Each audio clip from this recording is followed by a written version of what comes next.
આજથી Gujarati feature film Ram ભરોસે, કઈ જુદું ના સમજતા.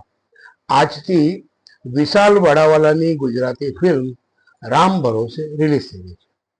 હું છું ડોક્ટર તરુણ બેંકર અને આપણે વાત કરી રહ્યા છીએ ગુજરાતી સિનેમાની.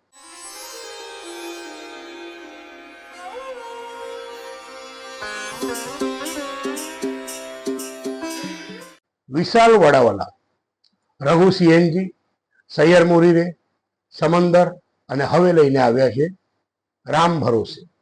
મિત્રો, વિશાલ વડાવાલા એવા સર્જક છે, એવા દિગ્દર્શક છે કે જેની સ્ટોરી બહુ સરસ હોય છે. એક જુદા જ પ્રકારનું ફ્લેવર લઈને એમની સ્ટોરી આવે છે. પરંતુ એમની મેં બે ફિલ્મ જોઈ, મેં રઘુ સીએનજી જોઈ નથી, પણ એની જે પટકથા લખે છે ને એમાં થોડાક પેચ હોય છે અને એ પેચમાં ક્યારેક દર્શક પણ ગૂંચવાઈ જાય છે અને ફિલ્મની લંબાઈ પણ વધી જાય છે. હવે એ લઈને આવ્યા છે રામ ભરોસે. નો ડાઉટ સ્ટોરી જોરદાર છે. કેટલાક લોકોએ આને સૈયર મોરીરોનો પાર્ટ 2 કહ્યો છે. વાર્તા છે ગીર પ્રદેશની, કેશવ અને કેસરની. બે પ્રેમીઓ છે. મિત્ર પરાગની મદદથી પ્રેમપત્રો અને મુલાકાત શરૂ થાય છે. એક તકે કદાચ શારીરિક સંબંધ પણ બંધાય છે અને પછી કેસર પીરિયડ ચૂકી જાય છે. હવે શું? આ ફિલ્મ તમે જોઈ આવો તો કયા શહેર, કયા સિનેમાઘરમાં જોઈ એની માહિતી મને આપજો. જો bookmyshow.com વાત કરીએ તો અમદાવાદ, સુરત, રાજકોટ, વડોદરા અને મુંબઈ થઈને લગભગ 55 જેટલા સિનેમાઘરોમાં આ ફિલ્મ લાગી છે. આ ઉપરાંત નાના શહેરોના 1-2 થિયેટરોને ટોટલ ગણીએ તો મારી ગણતરી પ્રમાણે 65 થી 70 સિનેમાઘરોમાં 80 થી 90 જેટલા શો આજથી આ ફિલ્મના શરૂ થઈ રહ્યા છે.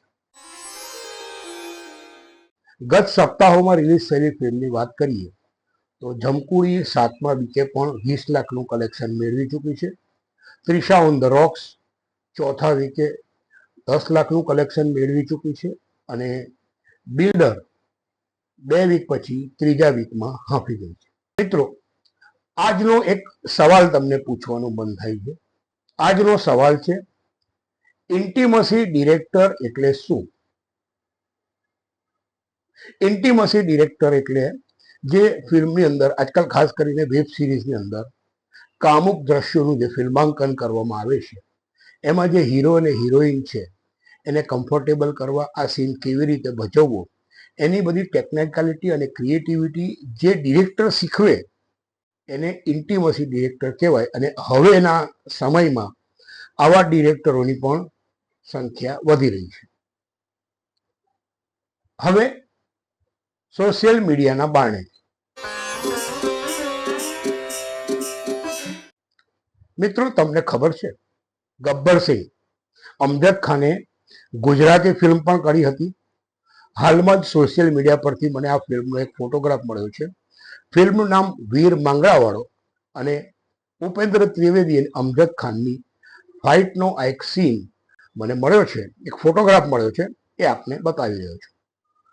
બીજી વાત, અમિતાભ બચ્ચને હાલમાં જ ફિલ્મે કુક વેબસાઇટ ઉપર એક વાત કહી કે હું સેટ ઉપર હોઉં ત્યારે નોકર છું અને film director A captain of the ship. શું આપણા અભિનેતા કે અભિનેત્રીઓ આવું વિચારે છે?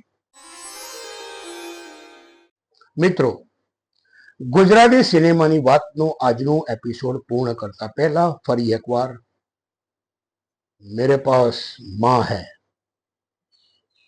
સિનેમા.